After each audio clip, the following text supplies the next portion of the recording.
안녕하세요. 결혼 22년 차 50대 주부입니다. 지금까지 사는 동안 말 그대로 욕 나오는 일이 한두 번 있던 게 아니에요. 이혼을 생각한 적도 여러 번이고요. 하지만 그럴 때마다 정말 애 하나 보고 버텼습니다. 눈에 넣어도 아프지 않을 내 딸한테 어디 가서 흠잡힐 만한 가족관계 같은 건 만들어주고 싶지 않았으니까요. 그래서 어떻게든 이악 물고 버텨서 애 시집이라도 가면 그때는 내 자유를 찾던지 해야겠다고 막연히 생각만 했었죠. 그런데 이번 일을 계기로 정신이 확 드네요. 딸도 저한테 너는 참고 살지 말라며 자긴 제 편이라고요. 그래서 지금껏 이 핑계 저 핑계로 미뤄왔던 결단을 내리려고 합니다.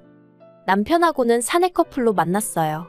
남편이 저보다 입사가 빨랐고 저희 부서에는 여직원이 많지 않았죠. 그리고 살아보니 지금이야 개차반이 따로 없다는 걸 알지만 그때는 남편이 다른 남자 직원들에 비해 자상했거든요. 유일하게 부서에서 담배를 피지 않는 사람이기도 했고요. 그리고 무엇보다 절 보면 자기 여동생이 생각난다나 어쩐다나 그 말과 함께 마음을 많이 써주대요. 저에게 축하할 일이 생기면 먼저 나서서 맛있는 걸 먹으러 가자고 하고, 반대로 제가 무슨 이유로든 힘들어하는 눈치면 바람 쐬러 가자며 주말에 저희 동네까지 와서 저를 불러내기도 하면서요. 그리고 그렇게 1년 가까이 요즘 말로 썸이라고 하나요? 그 썸을 타고 나서야 저희는 정식으로 교제를 시작했고, 이후로 1년 정도 연애를 하다가 가족과 친구들의 축하를 받으며 부부의 연을 맺게 되었습니다. 그런데 식을 올리고 나서 얼마 지나지 않아서부터 남편은 제 손을 빌어 그간 자기가 하지 못한 효도를 하고 싶어 했습니다. 남편과 제가 결혼하던 당시 7대3 정도로 돈을 합하여 집을 마련하였고, 혼수는 저희 친정 쪽에서 채워주셨는데, 그럼에도 불구하고 남편은 마치 저희 신혼집을 시부모님이 해주신 것 마냥 생색을 내며 그것을 빌미로 매주 시부모님을 찾아뵈려고 하더라고요. 그리고 저는 그때만 하더라도 친정부모님 또한 시부모님께 잘하고 사랑받는 며느리가 되라는 말씀을 귀에 딱지가 않게 하셨기에 매주 따라가는 것이 힘들다 버겁다 그런 소리를 남편에게 하지 못했어요. 남편의 태도 또한 조금이라도 저에게 미안해하기는커녕 당연히 이렇게 하는 게 자식의 도리라는 식으로 당당했기에 제가 시댁을 찾아가는 일에 있어서 조금이라도 싫은 내색을 했다가는 남편과 싸워야 할 것 같았는데 그건 엄두가 나지 않았고요. 그래서 결국 그렇게 바보같이 이리저리 끌려다니며 거진 2년 동안 시댁에 드나들다가 비로소 제가 아이를 가지면서 잠시나마 발길을 끊을 수가 있었네요. 물론 그렇다고 안 보고 산 것은 아니고 그때부턴 어머님 아버님이 수시로 저희 집에 오기 시작하셨지만요. 그리고 아이를 낳고 나서는 이제 손주를 보여드린다는 이유로 또 주말만 돌아오면 시댁에 찾아뵙는 일이 반복되기 시작했습니다. 차라리 애만 남편한테 안겨주고 친정에 갔다 오지 그랬냐라고 하시는 분도 계시겠지만 당시 저희 친정은 저희 집에서 편도로 3시간이 넘는 거리에 있었으니 그런 건 엄두도 안 났어요. 그리고 애를 저한테서 떼놓고 움직인다는 건 그때는 상상도 못했거든요. 그래서 이래저래 바보같이 살았습니다. 남편이 저한테 고마워하고 그런 것도 없었죠. 오히려 제가 애를 낳으면서 어쩔 수 없이 회사를 관두게 되었는데 그때부턴 자기 혼자 벌어서 저랑 저희 딸 먹여 살리는 걸로 얼마나 유세를 부리던지. 막말로 제가 어디서 딸을 낳아온 것도 아니고 자기랑 같이 만들었는데 지 자식 입히고 먹이는 걸로도 생색을 내더라니까요. 그때 진짜 치사하고 더럽다는 게 어떤 건지 제가 뼈저리게 느꼈어요. 그래서 애 5살 되던 해부터 저도 다시 일을 시작했습니다. 그래도 다행히 운이 좋아서 남편이랑 다니던 직장보다 더 좋은 데로 들어갔어요. 이건 주변의 도움이 컸는데 제가 이 이야기를 하려고 컴퓨터 앞에 앉은 건 아니니까요. 아무튼 그러고 나서 얼마 안 가 돈 가지고 남편한테 싫은 소리는 안 듣고 살 만큼 벌기는 시작했네요. 그랬더니 남편도 더는 돈 가지고 이러쿵저러쿵 말은 않더라고요. 하지만 맞벌이를 시작했음에도 불구하고 시부모님은 툭하면 저희 부부를 장남부부라는 이유로 오라가라 불러대셨고 그걸 저는 바보천치 마냥 싫다 소리를 못하고 따라다녔어요. 특히나 저희의 초등학교 5학년 되던 애 아버님이 뇌졸중으로 한번 쓰러지셨는데 그때부턴 남편이 아주 그냥 시댁일이라면 절절 매더라고요. 그런데 까놓고 말해서 절절 매는 것도 자기나 그러던가 저랑 애까지 아주 들들 볶는 거예요. 한 번은 제가 정말 고열에 시달리며 끙끙 앓던 때였는데 그 전주에 어머님이 돌아오는 주말에 매운탕을 먹으러 가자고 하셨었거든요. 그러니까 남편이 계속 그 이야기를 하면서 노인네들이 자식들하고 밥 한번 나가먹는 날만 기다리고 있을 텐데 실망을 시켜야겠냐 어째야겠냐 하면서 일단 시댁에 가자고 계속 저한테 짜증을 내대요. 그리고 그 모습이 저희 딸 눈에도 참으로 황당했던 모양입니다. 딸애가 남편더러 할머니가 매운탕 한 주 늦게 드시면 어떻게 되냐면서 아빠는 아픈 엄마한테 왜 그러냐고 소리를 질렀거든요. 그러자 남편이 대번에 저더러 자식 교육 한번 잘 시켰다고 소리를 지르더니 이러니까 더욱이 자기가 어머님한테 잘해드리려고 하는 거래요. 그래야 우리 딸이 보고 배우지 않겠냐고. 하지만 결론부터 얘기하자면 부작용이 나도 단단히 났죠. 저희 딸이 아주 지친 할머니 친할아버지라면 진저리를 치거든요. 자기한테 크게 못되게 하신 건 없는데 살아계실 때도 그렇고 돌아가신 후로도 저를 힘들게 한다면서 말해요. 아무튼 남편은 툭하면 저희 딸한테 친할머니 친할아버지 아니었음 넌 이 세상에 나오지도 못했다 그딴 소리를 해대며 그러니 잘해드려야 한다고 얼마나 강조를 해대던지. 그렇다고 저희 남편이 정말 무슨 대단한 효자냐 하면 그것도 아니었어요.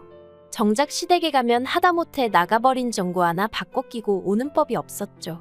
늘어져서 어머님이 차려주시는 밥이나 처먹고 소파는 다 차지하고 누워서 잠이나 자고. 그래도 남편이라고 애아빠라고 믿고 살았어요. 남편 말대로 그래도 부모님들께 잘하는 모습을 보여드리는 게 자식 교육에 도움이 되지 않겠나 싶어서 가끔은 진짜 못하겠다는 소리가 목구멍까지 올라오는데도 꾹꾹 참아가면서 온갖 시중을 들어드렸고요. 그런데 결국 이렇게 이혼을 하게 됐네요. 저희의 중학교 들어가고 얼마 지나지 않았을 때 결국 아버님이 돌아가셨어요. 그리고 어머님 아버님은 비교적 금슬이 좋으신 분들이셨는데 그래서 그런가 아버님이 돌아가시고 나자 어머님 건강도 눈에 띄게 나빠져만 가더라고요. 그런데 엎친 데 덮친 격으로 신우까지 이혼을 했어요. 이혼을 당했다고 표현을 하는 게 맞으려나요? 귀책 사유가 신우한테 있었거든요. 워낙 가족들이 다 같이 쉬쉬해대는 일이라 저도 정확히는 모르지만 뭐 남자 동창이랑 바람을 폈다나요. 그것도 집에까지 끌어들여서 말이에요. 그래서 저희 애랑 동갑인 아들이 있었는데 그 아들이 지 아버지랑 살겠다고 가버리고 그나마 신우가 몇 푼 모아뒀던 돈도 위자료로 다 내줬다 들었습니다. 그리고 사정이 그렇다 보니 스리슬쩍 신우가 시부모님 댁에 눌러앉더라고요. 사실 아버님이 돌아가신 이후로 어머님이 많이 힘들어하셨고 적적해하셨고 그러니 딸이라도 옆에 끼고 살고 싶으셨겠죠. 그 마음을 제가 전부 다는 아니어도 어느 정도 헤아려 드릴 수 있었고요. 그런데 솔직히 저도 사람이다 보니 조금 신경이 쓰였던 게 아버님 살아계실 때부터 어머님 아버님 두 분 다 당신들 죽고 나면 사시던 집은 저희 부부한테 주시겠다 하셨거든요. 참고로 남편이 사남매 중 장남이고 아래로 시동생 둘 신우 하나 있었는데 저희 시부모님은 아들 딸 차별 없이 결혼할 때 다 비슷하게 지원해 주셨어요. 그런데 장남하고 맏며느리란 이유로 어머님 아버님 경조사부터 시작해서 이래저래 챙겨드려야 할 때면 저희가 다 했습니다. 심지어 아버님 돌아가시기 몇 년 전부터는 두 분이 저희 부부가 드리는 용돈에 연금으로만 생활을 이어나가셨고요. 그래서 두 분이 항상 저희한테 고맙다 하시며 집을 주시겠다 하셨던 거고 남편도 그렇게 받게 되면 저랑 공동명의로 해주겠다 했었죠. 그리고 전 솔직히 어머님 아버님 말씀이고 남편의 공동명의고 100% 믿지도 않았지만 그렇다고 기대가 없던 것은 아니었어요. 주시면 감사히 받아야지라는 생각을 하면서도 동시에 너무 기대하지 말자, 기대가 크면 실망도 크다 뭐 이런 식으로 생각했달까요? 그런데 갑자기 신우가 들어와서 살기 시작하니까 솔직히 찜찜하더라고요. 그런데 신우는 신우대로 이혼의 충격 때문인지 직장도 관둬버리고 이후로 정말 어머님한테 빌부터 살기 시작했습니다. 이렇게 표현하고 싶진 않지만 정말 흡혈귀 같다는 생각을 했어요. 하루가 다르게 기력이 다해가는 어머님이 안쓰러워 반찬이며 과일이며 챙겨다 시댁에 갖다 두면 신우가 다 처먹어서 이틀을 못 가더라고요. 게다가 그 와중에도 피부과를 다니겠니 뭘 하겠니 하면서 어머님한테 돈을 뜯어가지를 않나. 그리고 아무리 저희 부부가 용돈을 드리고 있었다곤 해도 그 돈을 가지고 어머님더러 여기다 쓰시라 저기단 쓰지 마시라 그럴 수는 없는 노릇이잖아요. 그러니 보고 있으면 갑갑하고 열불이 올라와도 어떻게 티를 낼 수도 없었죠. 그런데 신우가 어머님하고 합가를 시작하고 3년쯤 지났을 무렵 어머님도 쓰러지셨어요. 아버님과 마찬가지로 뇌졸중이었고 이후로 가벼운 치매 증세까지 보이기 시작하시더라고요. 그리고 정황상 자연스레 신우가 어머님 병수발을 드는 쪽으로 상황이 흘러갔거든요. 그러자 신우가 아주 길길이 날뛰더라고요. 자기가 어떻게 어머니를 모시냐. 오빠들이 돌아가면서 모시던지 한 사람이 총대를 매던지 해라. 그리고 저희 남편, 알아주는 효자아들, 당연히 모셔오고 싶어 하더라고요. 우리가 당분간 거실 쓰고 안방은 어머님 내드렸다가 우리의 대학 가면 그때는 우리가 애 방을 쓰면 되지 않겠냐 하면서요. 살아봤자 얼마나 사시겠냐고 돌아가시고 나서 후회하는 것보단 살아계실 때 좀 불편하더라도 잘해드리자. 정말 미치겠더라고요. 10년도 넘는 세월을 하루가 멀다 하고 시댁을 드나들며 살았는데 이제야의 집에서 모시면서 병수발까지 들라니? 그런데 제가 이런 고민을 하고 말고 할 새도 없이 신우가 자기가 마음이 바뀌었다면서 자기가 모시겠다 그러대요. 그리고 그때만 해도 신우의 속셈은 전혀 알아차리지 못했어요. 그저 바보같이 신우가 갑자기 철이 들었나 그런 정도로만 생각을 했죠. 그런데 말이 좋아 모시는 거지. 저희 동서들이라고 뭐 얼마나 어머님한테 잘한 것도 없어요. 하지만 동서들도 저와 마찬가지로 어떻게 보면 어머님하고 피 한 방울 안 섞였는데 거기다 시동생들은 저희 남편하고는 또 달라서 어머님도 어머님이지만 아버님 건강이 별로셨을 때도 크게 동요치 않는 인간들이었거든요. 그래서 제가 동서들이 잘했네 못했네 그런 말은 하고 싶지 않아요. 제가 그런 말을 할 만한 입장도 아니고요. 아무튼 동서들을 통해서 들려오기도 하고 저도 눈이 있으니 보이는 게 있잖아요. 절대로 신우가 어머님을 모시는 상황이 아니었어요. 일단 어머님은 나이도 있으시고 그래서 아침 일찍 일어나시는데 신우는 걸핏하면 해가 중천에 걸려야 일어났으니 어머님이 아침 식사를 못하시는 일이 허다하신 눈치였고 기껏 차려드리는 점심 저녁도 끼케야 3분 카레 이런 거나 챙겨드리는 식이더라고요. 청소니 뭐니 그런 것도 보다 못한 어머님이 조금씩 하시는 것 같았고요. 그런데 저희 어머님이 성품이 나쁘신 분은 아니셨어요. 그리고 어쨌든 당신 딸이니 며느리들한테 흠잡히게 하긴 싫으셨겠죠.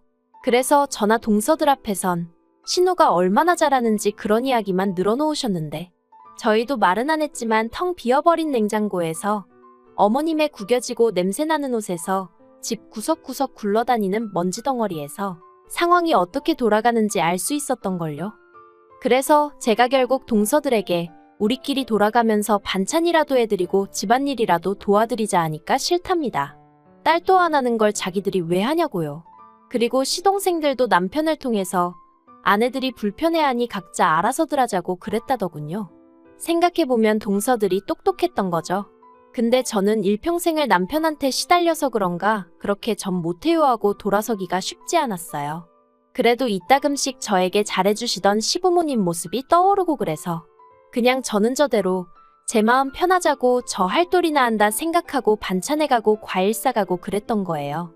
돼지 같은 신우가 다 처먹어버릴 걸 알았지만 그래도 음식이고 뭐고 넉넉히 있으면 어머님이 배 고르실 일은 없으시겠지 그런 마음으로요. 그런데 결국 저희 어머님이 올해 초 돌아가셨어요. 작년 겨울부터 변호사를 만나서 유언장을 쓰시네 그런 말씀도 하셨었는데 그런 건 전혀 정리를 못하시고 하루아침에 황망히 떠나셨습니다. 그런데 슬퍼하고 속상해할 겨를도 없이 어머님 사시던 집을 가지고 남편 남매들 사이에서 말이 나오대요. 제가 남편과 결혼하던 당시만 하더라도 시부모님이 사시던 집은 그렇게 비싼 집이 아니었어요. 동네 자체가 얼마나 대단한 곳도 아니었고요. 그런데 세월이 흐르면서 집값이 10억이 넘어가대요. 그리고 신우는 자기가 아픈 어머님을 모시고 산 게 몇 년이냐 하면서 그러니 그 집을 자기가 가져야겠다는 거예요. 어이가 없었죠. 모시고 살았다는 말도 황당했고 정작 차도 없어서 어머님이 병원이라도 한번 가시게 되면 제가 반찬내고 연차내고 온갖 눈치를 봐가며 제 일은 뒷전으로 하고 어머님을 동에서 서로 서에서 동으로 모시고 다녔는데 그래서 제가 그런 게 어딨냐 하니까 며느리는 할 말 없는 거랍니다. 제3자는 빠지라나요? 그리고 동서들도 동서들대로 신우한테 재산을 똑같이 나눠 가져야지 무슨 욕심이냐며 한 소리 했다가 저랑 똑같은 소리를 들었답니다. 피도 한 방울 안 섞인 주제들이 왜 나서냐면서요. 그러자 시동생들이 이 얘기를 듣고는 신우한테 법대로 하자고 그랬다대요. 그리고 정말이지 만약 저희 남편도 시동생들처럼 나섰다면 제가 이혼까지는 생각을 안 했을 거예요. 그런데 남편이 한다는 말이 저더러 편찮으신 시어머니를 모시고 살지도 않은 주제에 왜 재산에 관심을 갖냐입니다. 저더러 자격미달이라나요? 그러고는 자기는 어머님 재산은 한 푼도 안 받을 거래요. 깨끗이 포기하겠답니다. 여동생 혼자 힘들게 사는 꼴 못 본다고 여동생이 갖게 해줄 거라고요. 그리고 시동생들도 자기가 다 만나서 설득할 거라고 그러니까 저더러 초치지 말란 소리를 하대요. 어이가 없고 뭐랄까 울컥했습니다. 일평생 내 손을 빌려 대리효도를 하던 인간이 이제 와서 한 집에 모시고 살지 않았으니 나는 불효막심한 며느리라고 입도 뻥끗 하지 말라는 게 말이나 되나 싶어서요.